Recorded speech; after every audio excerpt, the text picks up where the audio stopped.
अकोला तालुक्यातील बोरगाव मंजू येथील क्रेसर खदानमध्ये ब्लास्टिंग करतेवेळी 2 मजूर युवक गंभीररीत्या जखमी झाल्याची घटना मंगळवार 8 डिसेंबरला घडली होती. जखमीतील एक मजुराचा उपचारादरम्यान मृत्यू झाला होता. बोरगाव मंजू येथील जुना निपाणा रस्त्यावरील खदान असलेल्या परिसरात शिवशक्ती स्टोन क्रेसरमधील रमणीक जीवन कनसांगरा यांच्या खदानमध्ये दगड फोडण्यासाठी ब्लास्टिंग मशीन अवैधरित्या विनापरवाना वापर करत असताना 2 मजूर गंभीर जखमी झाले. त्यामध्ये आकाश इंगळे, पवन चोटमल, राहणार बोरगाव मंजू, सिद्धार्थनगर असे त्यांची नावे आहेत. दरम्यान जखमी हे अकोला येथे उपचारार्थ दाखल करण्यात आले होते. यामध्ये 23 वर्षीय पवन चोटमल याचा उपचारादरम्यान मृत्यू झाला आहे. सदर खदानमध्ये 50 फूट चारही बाजूने अवैधरित्या खोदकाम दगड फोडण्यासाठी ब्लास्टिंगचा वापर करण्यात येत आहे.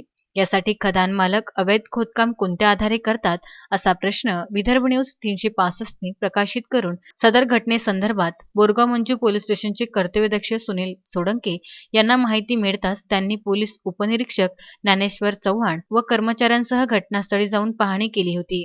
या दरम्यान विदर्भ न्यूज 365 चॅनलने खदान मालक यांच्यावर सदर मनुष्यवधाचे गुन्हे दाखल करण्यासाठी वृत्त प्रकाशित केले होते. त्याच वृत्तीची दखल घेत अखेर खदान मालक रमणीक जीवन कनसांगरा राहणार अकोला, सोपउद्दीन अकोला, संदीप वरुडकर बोरगाव मंजू, सुबोध गवाई राहणार बोरगाव मंजू यांच्यावर भादवी 304-348 नुसार फिर्यादी PSI ज्ञानेश्वर चव्हाण यांच्या बयानावरून आरोपींविरुद्ध गुन्हे दाखल करण्यात आले आहे. संतोष गवाई, विदर्भ न्यूज, बोरगाव मंजू.